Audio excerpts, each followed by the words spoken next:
জার্মানিতে প্রায় প্রতিদিনই বাড়ছে অভিবাসন প্রত্যাশী দক্ষ শ্রমিকদের সংখ্যা। দেশটির পররাষ্ট্র মন্ত্রণালয় জানায়, স্কিলড ইমিগ্রেশন অ্যাক্ট বা দক্ষ অভিবাসী শ্রমিক আইনের আওতায় চলতি বছর এখন পর্যন্ত ৮০,০০০ বিদেশি শ্রমিক ভিসা পেয়ে জার্মানিতে এসেছেন। এমন সুযোগ বাংলাদেশি তরুণরাও লুফে নিতে পারেন বলে মত দেশটিতে নিযুক্ত রাষ্ট্রদূতের। জার্মানি থেকে অনামিকা বোরার তথ্যচিত্রে ডেস্ক রিপোর্ট।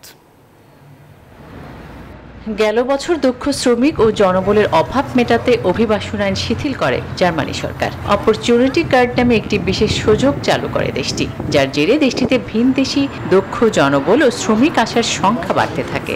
জার্মানির পররাষ্ট্র মন্ত্রণালয় জানিয়েছে, চলতি বছর প্রায় ৮০,০০০ বিদেশি শ্রমিক বিশেষ ভিসায় জার্মানিতে প্রবেশ করে দেশটির বিভিন্ন খাতে কাজ করছে। জার্মানির পররাষ্ট্র মন্ত্রণালয় ও সরকারি বেসরকারি নানা জরিপ বলছে, দক্ষ শ্রমিকদের জার্মানিতে আসার এই সংখ্যা গেল বছরের একই সময়ের তুলনায় ৩,০০০ বেশি।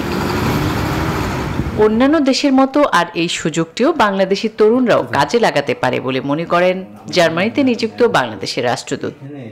বাংলাদেশ থেকে তারা ২৬,০০০ ম্যান পাওয়ার কিংবা শ্রমিক বা দক্ষ ওয়ার্কার যাই বলি এগুলি নেবে, এবং সেই জন্য IELTS, ইংরেজি শিক্ষা, তারপরে জার্মান শিক্ষা কিছুই লাগবে না, এসব কথাবার্তা। তবে আগ্রহী বাংলাদেশিদের সতর্ক করেছেন রাষ্ট্রদূত মোশাররফ হোসেন ভূঁইয়া। পরামর্শ দিয়েছেন বৈধ উপায়ে সঠিকভাবে জেনে বুঝে জার্মানিতে আসার। যারা আপনারা জার্মানি আসতে চান বাংলাদেশ থেকে, দয়া করে আপনারা অবৈধ পথে জার্মানি আসবেন না। বর্তমানে ইউরোপের পরিস্থিতি খুবই ভয়াবহ।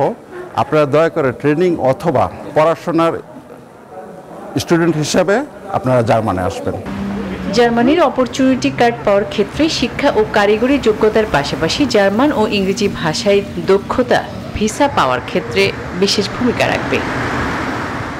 Desk report, news 24।